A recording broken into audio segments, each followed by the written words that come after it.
It's a brisk autumnal evening. The air has begun to chill, and heavy gray clouds begin to shadow the streets as night sets in.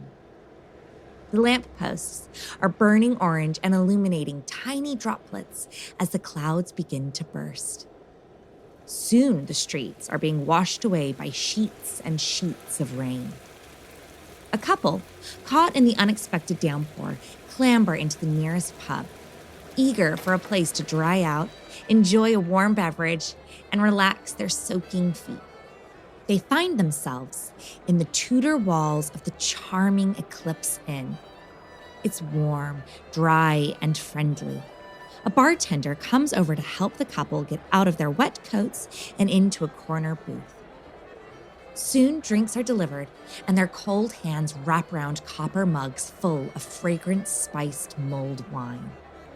The pub is bright, warm, comfortable, and there is a low buzz of conversation underscored by the pounding rain on the cobblestones outside. After warming up and finishing her drink, the woman heads up the narrow, swirly staircase to use the restroom. It's a modern restroom, clean, quiet, and warm. She can hear the low sonnets of music and chatter from the pub below. Whilst in the stall, she begins to feel very cold, and as though an oppressive, weighty energy has come over her. The drum of the pub below has melted away, replaced by a low humming noise that feels as though it's radiating from within her ears. She begins to feel lightheaded, nauseous, and her mouth waters as sweat drops down from her forehead. All of a sudden, the bathroom door opens. A rustle of a heavy skirt and the clattering of old-fashioned heels on tile accompany a frigid blast of air. The woman opens up the stall door, eager to return to her partner. Yet, once she opens it, she's expecting to find another woman waiting for the stall. But there's no one there. How can that be? She heard them enter, heard the door close behind them. Where could the woman have gone? She steels herself on the pedestal of the sink and allows cool water to run over her hands as she tries to wrap her head around the disappearing footsteps. Once leaving the restroom, the horrible sensation of dizziness and nausea comes over the woman once more. Off the hall, there is a room, and a lady in a long gray dress emerges and helps the woman. She sits her down and smiles at her, telling her to wait a moment and allow the spell to pass. She sits with her and keeps her company until the sickness fades, the room stops spinning, and the murmur of the pub below begins to fill the space. The woman looks up to thank the lady, but she's gone. She didn't see or hear her leave, and she was sitting nearest the door. Surely she would have at least felt her pass by as she exited. Confused, yet ready to endure the rain and get out of the inn, the woman heads downstairs to tell the bartender she would like to close out the tab. The bartender, upon seeing how pale and pallid the woman has become, asked her if she's okay. The woman responds and says that she took a turn while in the bathroom upstairs and is feeling very uneasy. She tells the bartender to thank the lady in the gray dress for sitting with her, but now she was desperate to pay and go. The bartender was shocked, yet didn't have the heart to tell the woman that there was no lady in gray to thank. At least, not one who had been alive in several centuries.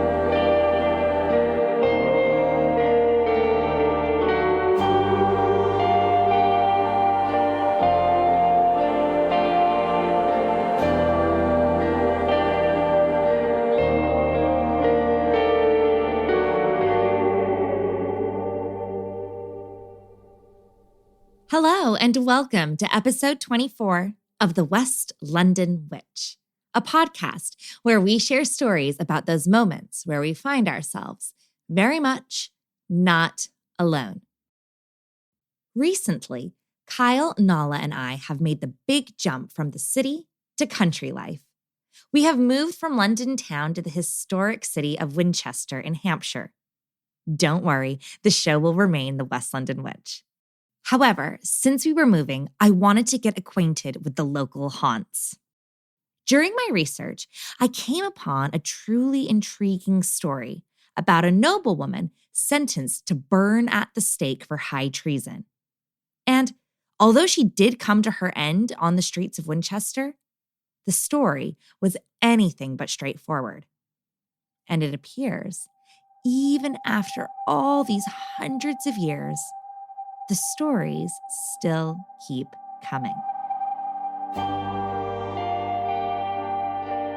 I'm Rebecca Strazina, and this is The West London Witch, episode 24, The Eclipse Inn.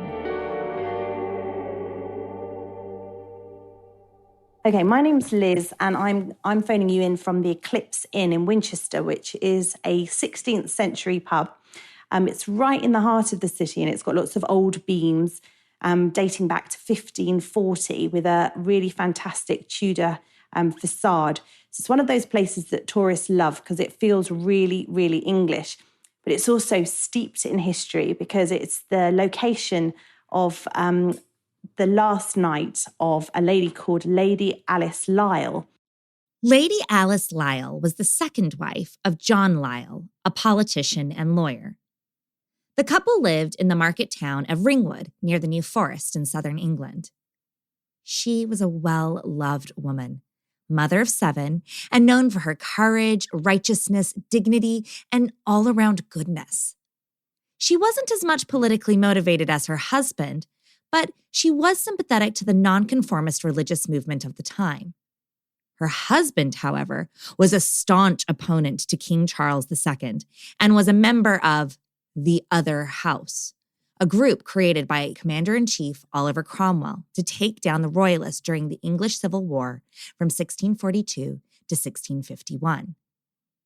John Lisle had made himself such an enemy of the monarchy, he fled to Switzerland, fearing that he would be killed if he stayed in England.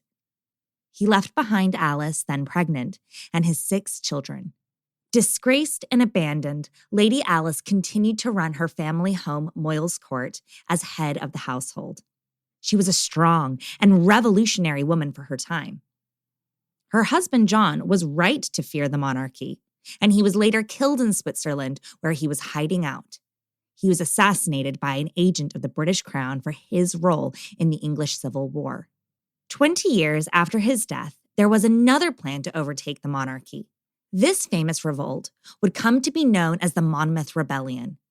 A makeshift group of farmers, artisans, and nonconformists began to assemble and fight a string of battles against the king's armies and militias. The final battle that ended the rebellion was the Battle of Sedgemoor. The king's men triumphed, and the losers scattered all over southern England to hide from retribution.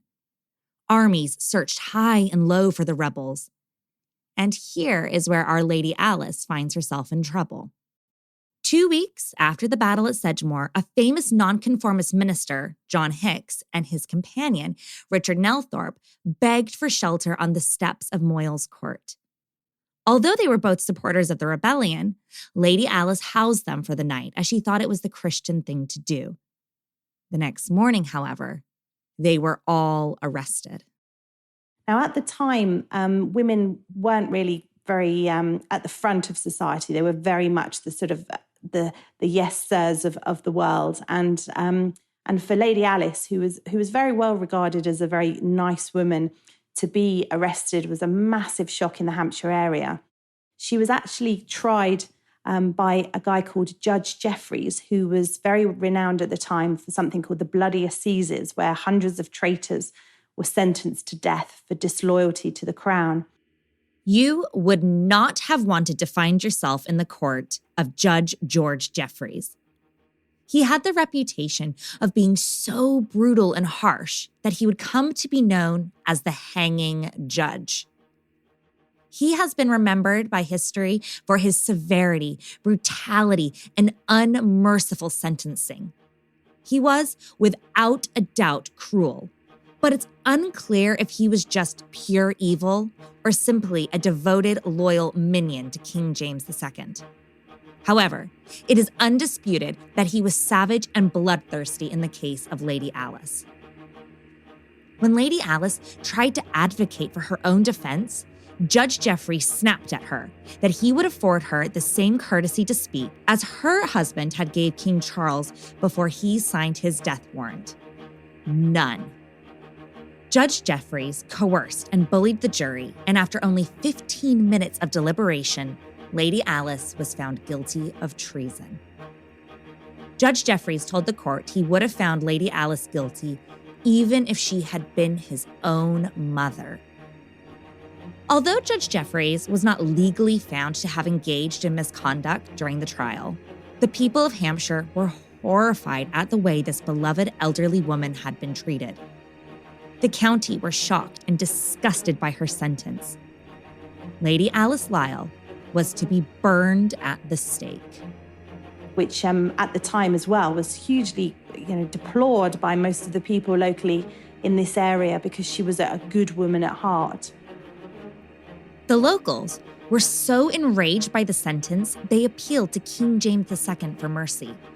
King James agreed to reduce her sentence from immolation to beheading. Mercy it was not, but it was a swifter death than dying from suffocation while enduring the horrors of burning alive. And as the scaffold was erected right in the centre of Winchester for everybody to watch, the nearest place for her to be the night before was in the top room of the Eclipse. And so that's where she spent her final evening before being executed the following day. Why did she stay a night at the inn and not in a prison prior to her beheading? Well, the best time to be rescued and flee your sentence was in transit from the prison to the place of execution. Add in hundreds of drunk townspeople ready to watch the afternoon's entertainment, and you have an environment rife for chaos. So, to avoid this, Lady Alice spent her last evening alive on the top floor of the Eclipse, and from the window of her chamber, a scaffold was erected. They brought her out the window onto the high platform where she would meet her fate. Now, she was quite an old lady, so at the time of her death, she was 68, which at the time was quite amazing because people didn't live as long as they did today.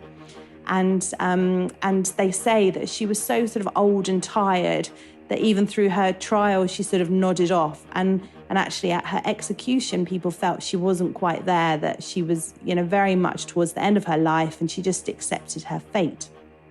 But the story doesn't end there because the Eclipse has been running as a pub for hundreds of years. And since her death and the final night in the Eclipse pub, staff have said that they have felt a ghostly presence in the pub, not only in the room where she slept the night before, but also more generally across the pub.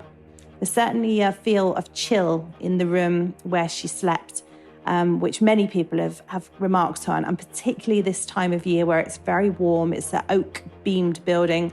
The room always feels cool regardless of what the weather is. But there's also been things like creaking staircases, footsteps being heard. And although nobody actually sleeps in the pub overnight, the former landlady herself also said that she heard sort of ghostly goings on during the night often. And she, in the end, just put up with it and just accepted that perhaps this was a pub where Lady Alice Lisle was going to make her presence known.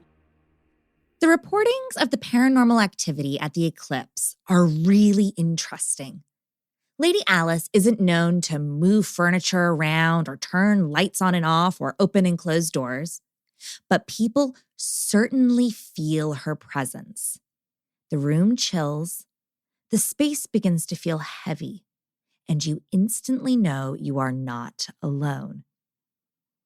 But the really curious thing about Lady Alice is she is seen by patrons of the pub who don't even realize they are interacting with a ghost. She's always on the top floor in a gray dress and has been known to speak to guests of the pub. Sometimes people just see her walking down the stairs or turning a corner, and the only reason they question her is because of her antiquated clothing. But other than that, she looks like every other flesh and blood guest at the pub.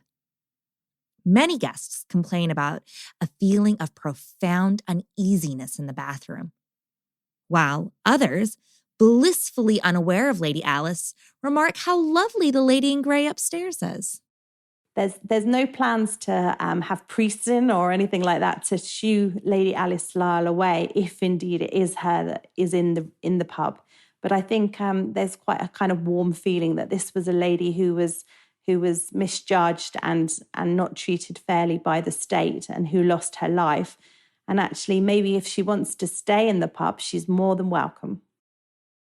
I was so intrigued by this story that I knew I had to visit the pub. So on a warm summer's afternoon, I took a beautiful stroll into historic Winchester and made my way to the Eclipse. It's a charming little pub with a fantastic Tudor front. The outside of the pub was full of tables of patrons drinking cold beer and chatting with bar staff. The inside of the pub was cool and in stark contrast to the sticky, muggy heat outside. The pub is tiny, darling, and full of proper English charm. Low-beamed ceilings and a little brick fireplace greet you as you enter. A tiny matchbox of a bar sits to the left, and regulars were ordering their drinks while a distinguished-looking man reading the Times sat at a mahogany table dozing off between sips of cider. As we entered, we were asked if we would like a drink or a table. And you can only imagine how perplexed the bartender looked as I asked her if she had any ghost stories. At first, she was really taken off guard, and we were asked to sit and wait. And after a while, she came over and sat with us and told us all the incredible happenings that patrons had reported to her. She then took us upstairs to the room where Lady Alice spent her last night before she was let out the window onto the scaffold to meet her maker. It's on this upper floor where the activity is really located. We sat with the bartender and the general manager as they shared with us some of their experiences. So we were sat here. There was only 4 of us, weren't there? I think you were sat there and then there was 2 at the end. This is Terry, the general manager of the Eclipse Inn. As she sat with us, she told us about a staff meeting that had an unexpected visitor. The door was shut, and we were just having a normal meeting, as you do. And I just feel something tap me on the shoulder.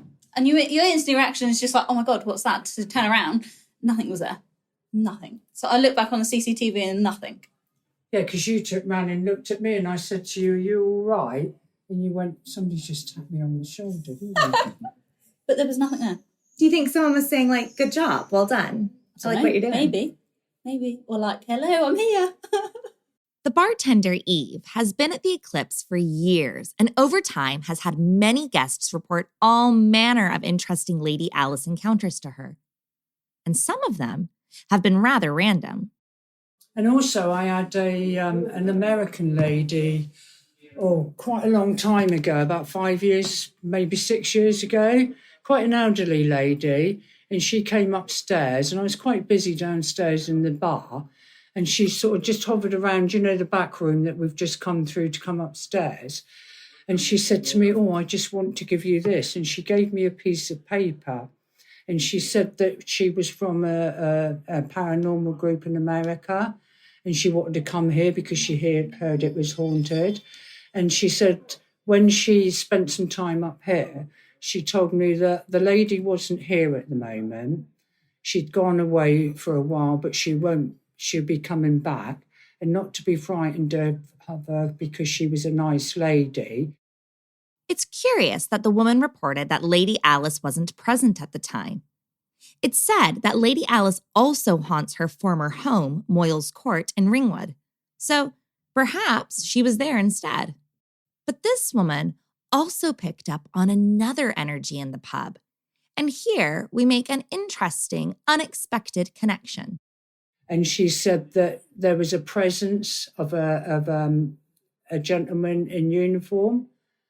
She wasn't sure whether it was what uniform it was, but he was lost. Who's saying that? And he was looking for somebody. When the ghost people were here last, a gentleman come through, and he was, I can't remember what year it was, but it was like way back. And there was a gentleman just wandering around, and he didn't know what to do. He didn't want to cross over because he didn't know how to, and he wanted to find somebody or something. So yeah. Well, that ties and in that with was it, yeah. that was, when was that? Last month before, maybe that all happened. But he was lost and he was looking for something or somebody. Have you ever felt scared here? No. No, not really. I mean, the previous owners had a cat and they lived on the next floor up. And occasionally the cat would not go up the stairs. It would sit at the bottom of the stairs and arch its back, and all its fur used to go up. Because they say cats sense that sort of thing, don't they? You feel a bit uneasy sometimes, like especially like if you're on your own. Yeah, at night, At especially night, yeah. when you're looking up and nobody else is here. You want to rush around and do everything and get out the door, I must admit, yeah. But apart from that, I've never been really, really frightened. No. And that seems to be the general consensus about Lady Alice. Sure, she frightens guests every now and then, but not because she's scary, but rather she's unexpected. And it's even believed that she's a sort of guardian for the pub. Really interestingly as well, recently there was a fire in the pub, and it came up from the ground floor, and a flue, the main chimney flue, caught alight. And interestingly, although it wasn't detected until flames came out of a beam, the fire was very, very sort of self-contained, and it didn't reach the upper floor. And there's even been suggestions that if there is Lady Alice Lisle still keeping a watch over that room, that she had something to do with ensuring that the fire didn't reach where she was. So who knows? But it was interesting that this fire that potentially could have burned the whole place down ended up being very contained, even though staff noticed that the building was on fire because flames were coming out of one of the old beams to the side of the building. So can you imagine that? Quite terrifying when you're working there to suddenly see flames coming in at you from an old beam. There is the suspicion that perhaps we've had a bit of a guardian lady watching us and making sure that her final resting place for that precious evening before her death is preserved and not disturbed. It's the reverence in which everyone spoke about Lady Alice Lisle with that really touched me. Everyone I talked to believed her to be there, felt compassion for how she was condemned, and were proud to have her as a part of the building. A pub is just a building. The people who frequent it make it a public house. And the ethos at the Eclipse is everyone is welcome, dead or alive.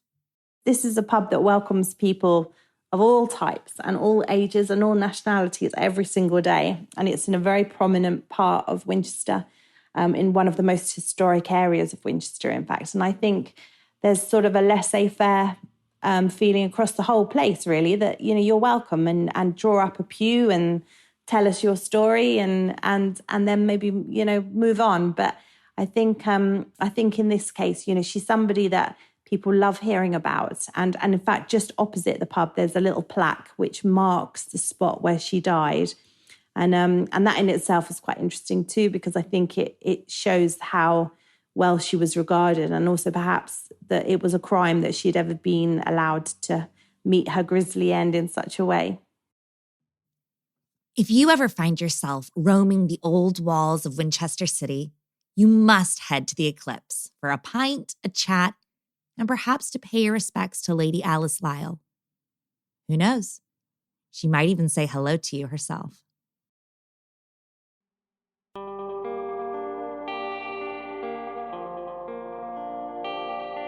Do you have a spooky story you'd like to share?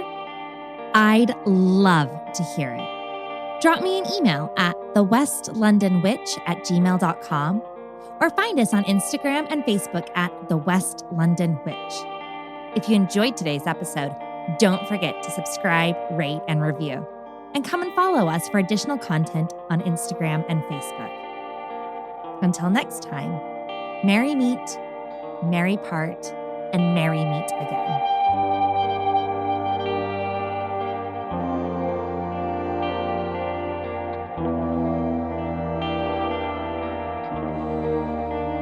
The West London Witch is created by me, Rebecca Struzina. Our sound designer and production magician is the incredible Danny Cross. Our theme music was bespokely written and performed by the wickedly talented Kyle Hall.